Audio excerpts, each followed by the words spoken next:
CIA's fake animals. In the 1970s, the CIA developed what they called the Insectothopter, which was a drone the size of a dragonfly and hand-painted to look like one. It was kept secret until December 2003, when it was revealed to the public at the CIA Museum, and the project was abandoned because it was too difficult to fly in crosswinds. Another similar project was the AeroVironment Nano Hummingbird, created with specifications given by the Defense Advanced Research Projects Agency. These weren't the only times they used animals or crafted fake animals to spy on their enemies. During the Cold War, they developed a camera so light that it could be carried by pigeons in order to take aerial photos, and they even trained some of these pigeons to drop eavesdropping devices onto window ledges. However, despite successfully placing some of these devices, no usable audio was captured from them. They even used fake fish to secretly check water samples for the presence of nuclear runoff or other suspicious substances. The Grand Canyon is more than just a famous American tourist spot. It hides mysterious and, dark secrets. Some explorers have even found a portal to an unseen world. In 1909, the Arizona Gazette reported on an exploration funded by the Smithsonian. This exploration was led by a man named G.E. Kincaid, who found an ancient underground city within the Grand Canyon. Here's where it gets interesting. This city was filled with items from ancient Egypt. It contained like hieroglyphs, statues, and even a pyramid. How did ancient Egyptian artifacts end up in Arizona over 5,000 years ago? Could they have known how to fly? But it gets weirder. The Smithsonian collected all the artifacts and stopped any more explorations, leading to 90% of the Grand Canyon being off limits even today. The canyon has many secret caves and tunnels, hiding old treasures and technologies. Many explorers reported seeing unusual lights and sounds coming from these places. The Hopi tribe, native to this area, talk about sacred underground cities known as the Sepapu. These cities are said to be doorways to the underworld, containing powerful energies that should not be disturbed. This all makes us wonder, what else is hidden in the Grand Canyon? That's why they pay athletes these fantastic salaries. I was listening to the radio the other day. They just contracted to pay one player on one team $6 million a year. Can you believe this? And why is that? It's the Roman circus. What does the emperor do when the people become restive, and when the people are asking questions, and when the people don't like the policies of the emperor? He sends them to the circus. He builds a giant coliseum, and he begins to throw the Christians to the lions, and he has great chariot races and football games and basketball games, all to keep the idiots preoccupied with things that don't mean anything in the scheme of the entire world, so that they don't have the time to learn what the truth is, so they don't ever get smart enough to learn how they're being manipulated, so they don't ever question the emperor. It is the Roman circus.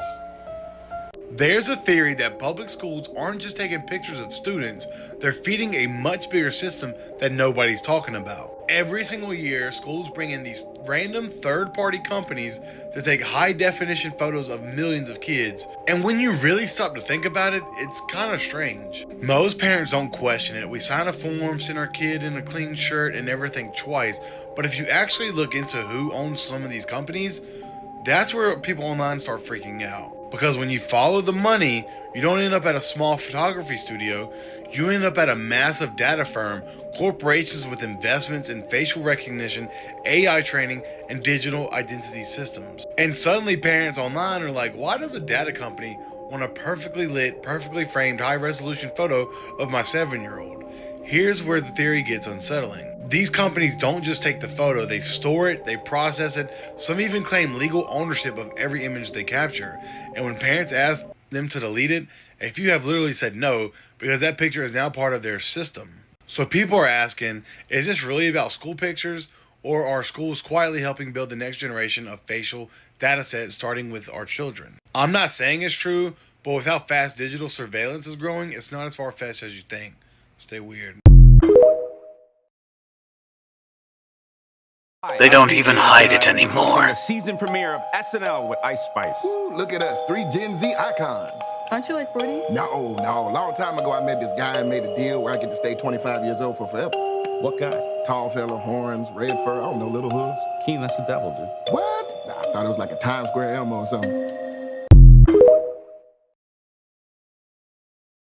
I have a theory that the Mandela effect is used to see how much of history can be altered in front of our eyes. Here's a prime example of one of that. There's this woman on TikTok who was going crazy because she swore the Fruit of the Loom had a cornucopia logo. And to the point that even Fruit of the Loom themselves put a timeline of all their logos and it never had a cornucopia. And this woman went hard. Her therapist told her, yo, you need to chill out. You need to just drop this. So she went through all of her old clothing, and lo and behold, she found a shirt with the Fruit of the Loom with the cornucopia logo on it. That shows me, like, yo, I think the Mandela effect is an operation that's running around right now to see how much of history can be altered right in front of our eyes without us noticing. And then they gaslight the public and be like, nope, this never happened. Damn, I didn't think about it like that. Yeah, bro. People are thinking about it very little. Like, oh, it's the Berenstain Bears or the Berenstein Bears or Jiffy or Jif's peanut butter. No, it's much larger than that, guys. They're using this to see, oh, if we can get people to forget certain primary things about their childhood, what can we do with history?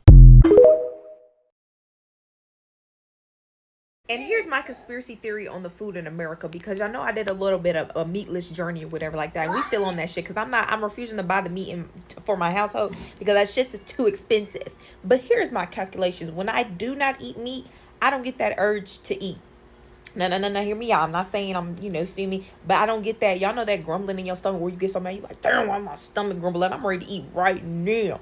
I only get that feeling when I'm eating meat. So then it got me thinking, conspiracy theory, just my thoughts. Is there chemical?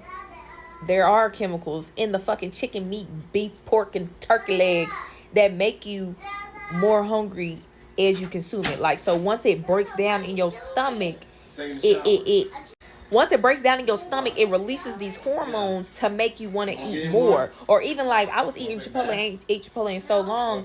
It's like that whole ass burrito is thick as hell. And people be eating that in one setting, and dip frying it and putting that damn cheese all over it. Ain't nothing but the chemicals. And even when I was working at fast food restaurants, I knew something wasn't right with the folks that day in, day out. Yeah, them folks that used to be mad about you putting extra cheese and they didn't want no cheese on their damn burgers. It ain't nothing but the damn chemicals. Well, because why is you so mad about somebody messing up your order that you could have cooked at the fucking house? Okay, that's my rant. I'm telling y'all, they always hide the truth in plain sight. Sure is. Make a deal with me, kid. You can have the car and everything that goes along with it.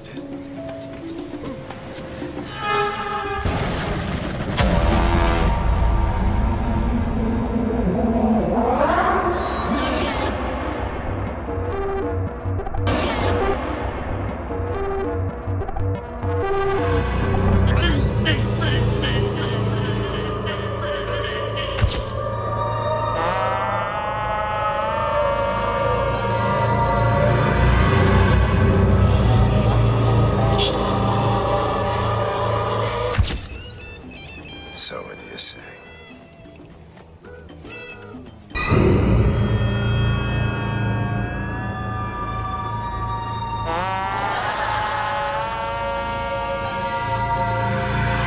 Two things. That's a Freemason sign ring.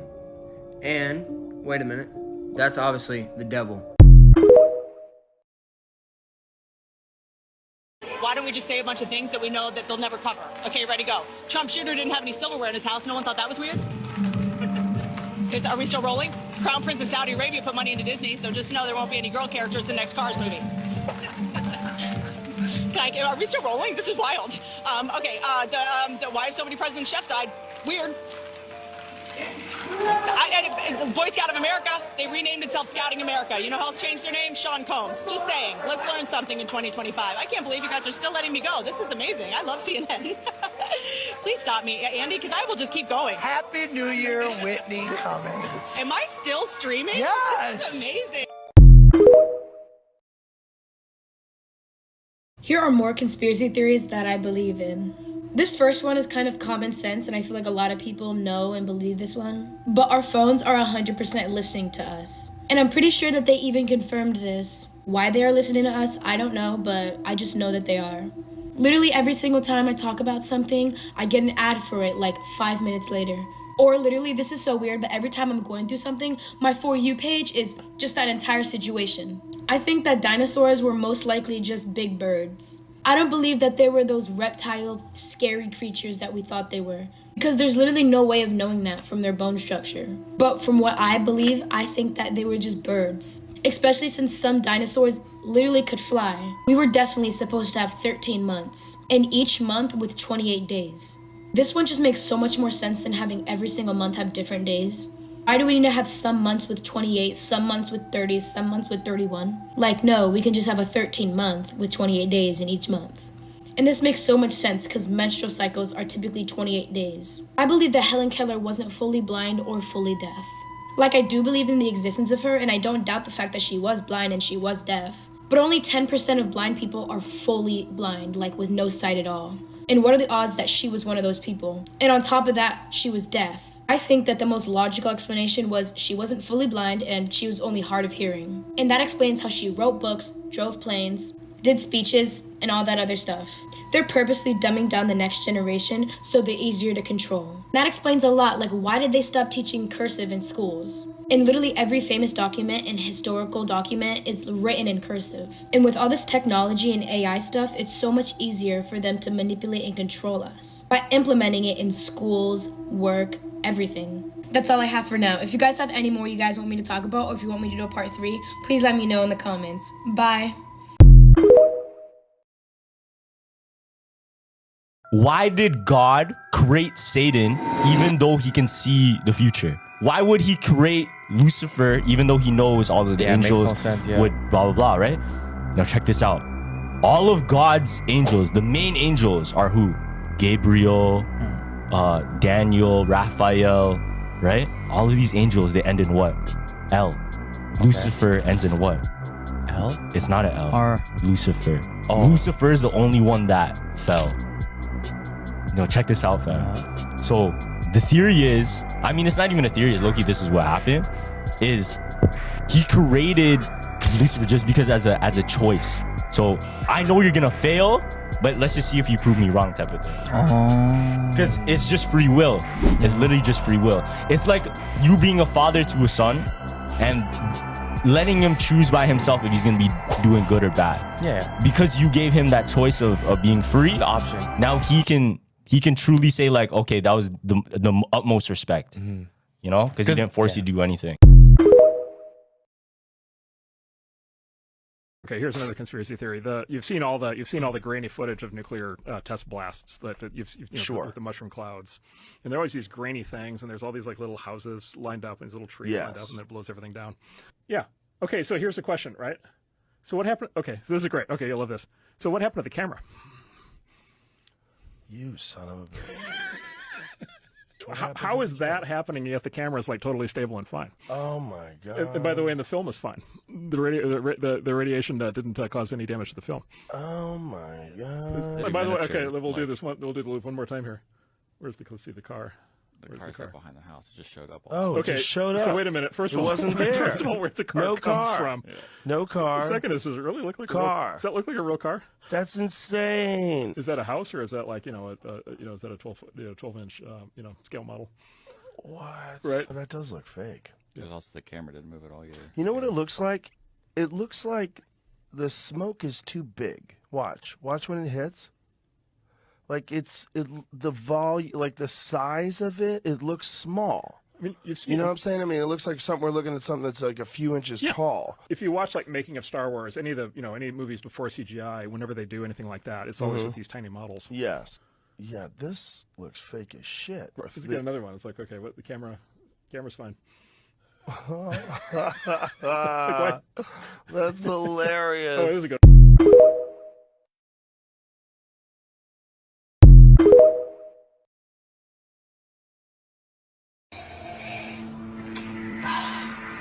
Tea.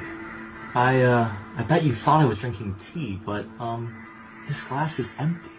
You see that? There was no tea in there. And this isn't my hand. These are my hands. That's not real at all. You see, you're being lied to. You're being lied to. I bet you thought this was me, but no, this is just a reflection.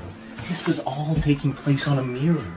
It was all a mirror. It was all a lie. And I bet you thought I was wearing pants. I'm not wearing pants. And this isn't even my voice. I dubbed this over in post-production. And you're being lied to. This is all taking place on a screen, and you are being lied to. You're being lied. This is the biggest coincidence in history. Try asking your history teacher to explain this one. Abraham Lincoln was elected to Congress in 1846. John F. Kennedy was elected to Congress in 1946. Lincoln became president in 1860. Kennedy became president in 1960. Both leaders were deeply committed to civil rights. Both first ladies lost a child during their time in the White House. Both presidents were shot on a Friday, and both were shot in the head. Now here's where it gets even stranger. Lincoln's secretary was named Kennedy. Kennedy's secretary was named Lincoln. Both were assassinated by men from the South. Both were succeeded by Southerners named Johnson. Andrew Johnson, who took over after Lincoln, was born in 1808. Lyndon Johnson, who took over after Kennedy, was born in 1908. John Wilkes Booth, Lincoln's assassin, was born in 1839. Lee Harvey Oswald, Kennedy's assassin, was born in 1939. Both assassins were known by their full 3 names. Both names contain exactly 15 letters. Hold on, it gets even more bizarre. Lincoln was shot in a theater named Ford. Kennedy was shot in a Lincoln car made by Ford. Booth and Oswald were both killed before going to trial. And finally, the wildest part. A week before Lincoln was assassinated, he was in Monroe, Maryland. A week before Kennedy was killed, he was with Marilyn Monroe. Lincoln was shot in a theater, and his killer fled to a warehouse. Kennedy was shot from a warehouse, and his killer ran to a theater. Is the Illuminati real? Yes. Are there any other secret societies other than the Illuminati that maybe don't get as much press? Yeah, but they're evil and I don't fuck with them. Okay, so the Illuminati's not evil. They don't do, like, blood sacrifices. See, the problem is when there's people in control of anything, they get greedy, egos, so they ruin things and they make it evil. Mm-hmm. Care to elaborate? No. Okay, fair enough. And is the Illuminati, like, celebrity-based, or are there politicians also involved with that? It's just money-based. Mm-hmm. And then the celebrities are used as a vessel. Okay. All right. How much money? How much money does someone have to make to be in? Or what you're willing to do to not be broke anymore. What does that mean? Dun, dun. Yeah. You speak in riddles. Like, you give me just enough where I'm like, I don't know. You have to, so I don't get my plane bombed or killed later, you know? It's your fear for your life when you're speaking right now. I don't know. I mean, I tested the waters recently to see if anyone would come after me. And how'd you test the waters? Just by saying a few things. What'd you say? Because I left LA and I broke ties with a lot of people and I stopped fucking with They were a lot also of in Illuminati dark stuff. Yeah. So I'm still here. Mm-hmm. For now. For now. They say every single holiday that we celebrate is celebrating one of the 7 deadly sins. Every single holiday. Okay. Think about it. So the easiest one, Valentine's Day, celebrates the sin of lust. Okay. Christmas celebrates, here, I'm gonna show you, bro. Okay, let me see. Check this. Christmas. It's a whole list. What does Christmas Okay, boom. Easy one. Ready? Valentine's Day represents lust for Yeah. obvious reasons. Now, Thanksgiving, that celebrates the sin of gluttony. Gluttony, yeah, because you're eating. Because you're eating a lot. You're overeating. You're taking too much more than you need. Yeah. Now, Christmas, what do you think that is? Christmas. Greed? Greed. Yeah. Overconsumption and excess. Okay. Right? Wanting more of something. That makes We're sense. celebrating gifts. We're celebrating gifts. We're not really even celebrating like the birth of Christ because people are so focused on the gifts and shit. Now, Easter. This one's interesting. I don't know. The holiday of Easter, what sin would it be? Easter. I don't know. Check this out. This one gets deep. Okay. So they say it's envy because the Romans were jealous of Jesus, so they murdered him. Oh. It's crazy. Shit. So St. Patrick's Day, it's sloth because people get blacked out drunk. Oh, what the fuck? Yeah. Now Halloween is what? It's wrath. So scaring and hurting people for fun.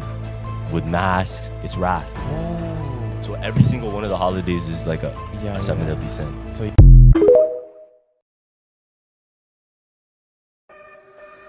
I gotta be careful the way I say this. The Israeli government has a mandate they're gonna try to ethnically cleanse Gaza. I mean, that's, and I don't use that term lightly, okay? They're talking about basically removing 2.5 million people. But there are some serious questions here, Patrick. And let me tell you, my pattern recognition over the last 5 years has become pretty sharp. COVID, Maui fires, Epstein. When I see a story and it doesn't click, our guts are usually right.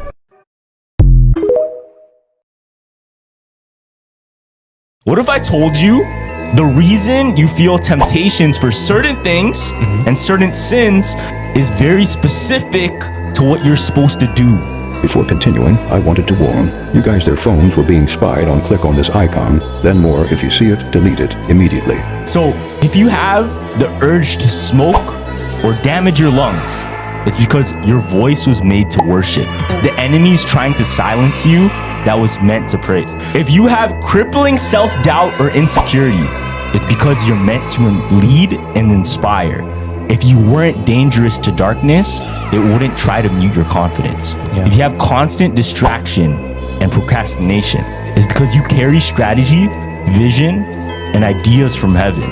The enemy delays you because he can't stop you, only you can. Now, this one's gonna hit a lot of people.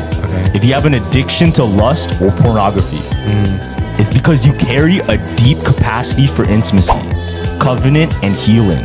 Perverting love is how Satan prevents true restoration. That's true. Crazy. If you have fear of rejection or abandonment, it's because you carry a spirit of belonging and reconciliation. You were made to gather the outcasts, so he tries to make you feel like one. Damn. You have an obsession with appearance or body image. It's because you're meant to reflect God's glory, not the world's standards. So he's gonna try to get you to hate your image. Damn. It's bars though. If you're drawn to witchcraft, astrology, or manifestation, it's because you have a prophetic gift meant for God's kingdom. The enemy counterfeits your gift to keep you out of alignment. If you struggle with overspending or greed, it's because you're meant to be a kingdom financer. So he wants to keep you broke so he can never bless others. Follow for more Hoop conspiracy theories.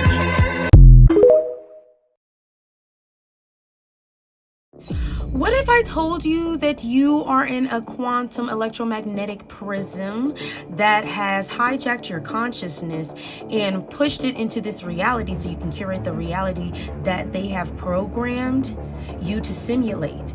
And quantum physics actually proves this. Follow me. I know it's complex, but I'm gonna break it down for you. Stay with me. So we all know about the observer effect, right? I want you to hold that in the back. We're gonna bring that back to the front. We're gonna bring this all together, okay? So we do understand, that everything is made out of atoms. Atoms is 99% nothingness potential energy.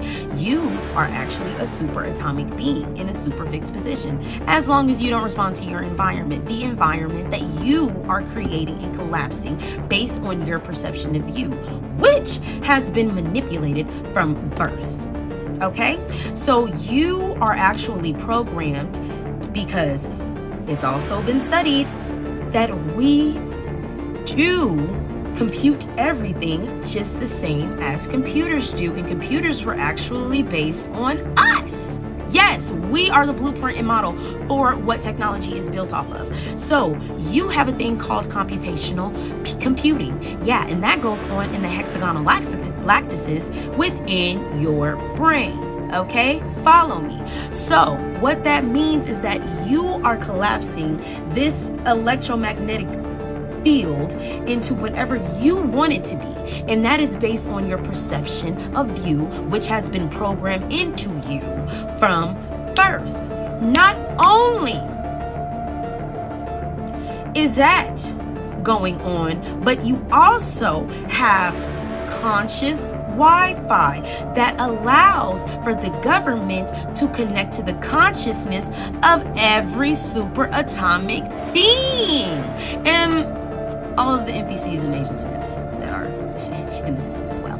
They can connect just like they exposed it in the movie The X-Men. And do you want to know what those hydrogen colliders are doing? Just like in the X-Men, they're opening up motherfucking portals to these interdimensional beings that are wanting to drain you of your lights in your life and your solar body, so that way you can have the opportunity to surpass them in your godship. This is all being dropped in CIA documents that confirm superhuman abilities.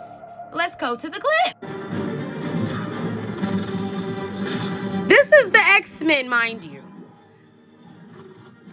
showing you the hydrogen collider, how they can travel through space and time by combusting these particles. Yes. Showing you that the Nazi war was not what you think it was. And putting you into an alternate reality. This is technology that they've had since the 50s. You get what I'm saying? This is how they wanted to mimic the all-seeing eye. This is how. This is the technology. Yes, right in your face.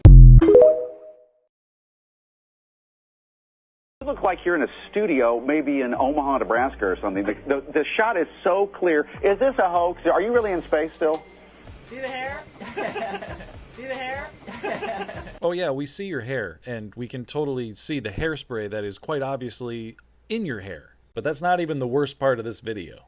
Now keep your eyes right here. He obviously pulls on something, a wire harness, something. And then there's this guy who's handling something invisible and then putting it on the shelf where it's obviously supposed to go. And then there's this guy who's just casually floating back and forth, just to show we're in space, in case you forgot. And then we have this guy here. It's the incredible disappearing astronaut. What just happened there?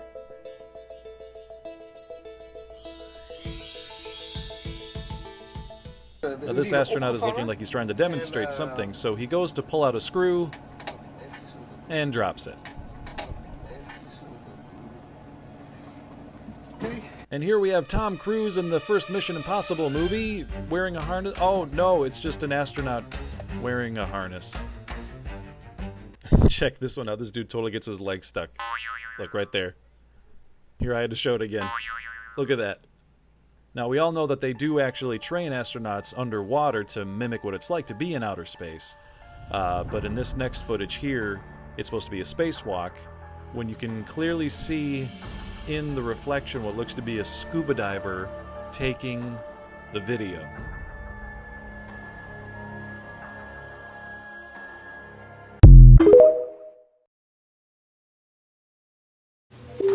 Imagine that this folder is a dimensional plane. Now, assuming that it is no height and no depth, what would this mean? It would mean that it's a one-dimensional world. So if, hypothetically, an organism was living inside of it, it would only be able to move in a linear path forward and backwards in a straight line. Now, if we go to the second dimension, we have two dimensions. We have width and we have length. So hypothetically, if an organism lived inside of here, then it would be able to move up, down, left, right, and anywhere else in between.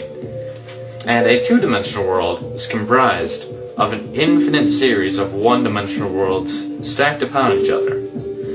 Just as our three-dimensional world, which has depth and length and height, is comprised of an infinite series of two-dimensional worlds. So, now that I have stacked many folders upon each other, we have three dimensions. We have depth, we have length, and we have width. Now what happens if you keep going on from here on out? We would have a four-dimensional world, but what exactly is a fourth dimension?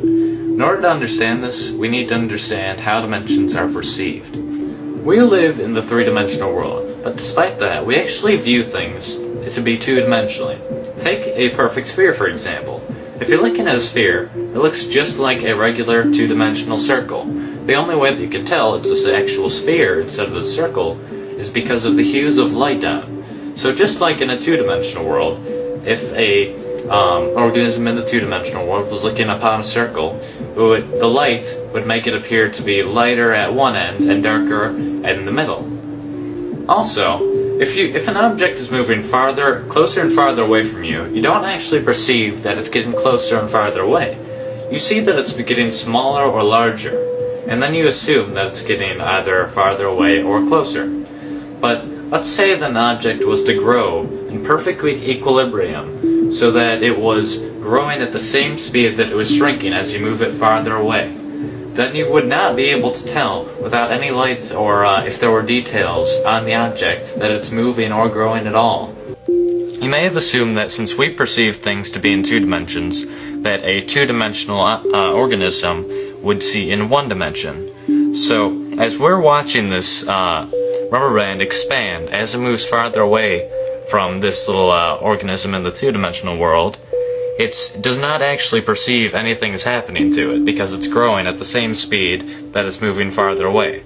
But since we can actually see it from the three-dimensional world and perceive things to be in two dimensions, we can see things for how they actually are.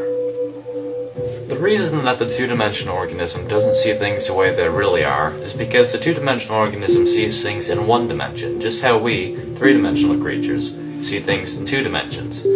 So in a way, we don't really see our world the way it truly is. A four-dimensional creature, however, seeing our three-dimensional world in three dimensions, would be able to see through things, would be able to see absolutely everything, just as we could see if there was several organisms spread along a 2D environment on your floor. You would be able to see inside houses, you would be able to see inside of people. So if a two-dimensional world, a flat surface, is just made of an infinite amount of lines, then the 3D world is just made out of an infinite amount of planes. So the 4D world, logically, is made out of an infinite amount of 3D objects, though they're not just put together like you would like building blocks. That's not how the 4D world is. That would just be 3D again. So in order to understand this, we need to understand the logical progression of mathematics in our world. Imagine that this connects piece represents the first dimension. It's simply a straight line, which is basically what the first dimension looks like. And if you add 3 more of these straight lines and connect them so that adjacent sides are perpendicular and opposite sides are parallel, then you have the basic shape of the second dimension. You have a square. Now if you keep going from here and you add it so that there's a total of 4 squares, and all adjacent sides are perpendicular, and all opposite sides are parallel, then you end up with, obviously, a cube. So, if you tried to keep going from here, and you would have a 4-dimensional basic shape, you would have what's called a tesseract. Now, I cannot show you a tesseract, but you need to understand that it's basically 4 cubes that are within each other that have all adjacent sides perpendicular and all opposite sides parallel. Yet there are 4 lines connecting to each vertex.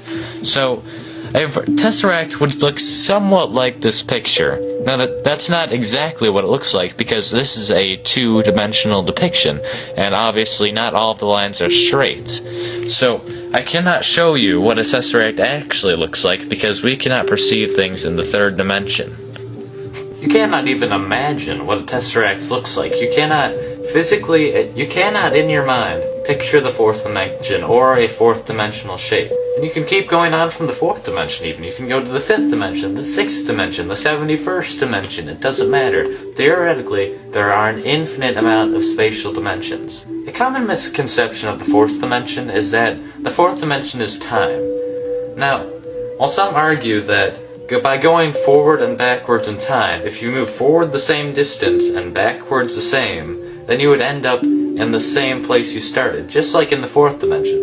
And while that may seem logical, if you think about it, it really doesn't make sense. If you imply that the 4th dimension is actually time, well, first of all, time is not spatial. There's a difference between space and time, quite obviously. And assuming that all dimensions are according to a pattern, then that doesn't really make sense either, because saying the fourth dimension is time, every dimension has time in it. So that would mean that the fourth dimension is special in some way, which doesn't really make any sense. Another reason this doesn't make sense is that we very, very, very slightly travel through time whenever we move due to the distance that light takes to get to our body. Now, if a group of astronauts were to get in a spaceship and they were to go very, very, very close to the speed of light, then they would, and they went around in this impossible, nearly the speed of light spaceship for a few months, and then afterwards they returned to Earth. They would find that Earth had actually progressed a few years, so they had moved forward in time by moving that quickly. Another interesting concept involving the fourth dimension is that many physicists and even mathematicians may say that the dimensions are very, very slightly curved, because if you really think about it, nothing can be truly, absolutely infinite. So imagine that the first dimension, the line, is just very, very slightly curved, so that after a very long time, it will end up creating a circle. So, as suggested by many physicists, if you keep going in the same direction, then you will end up where you are, where you started after a very, very long amount of time, obviously.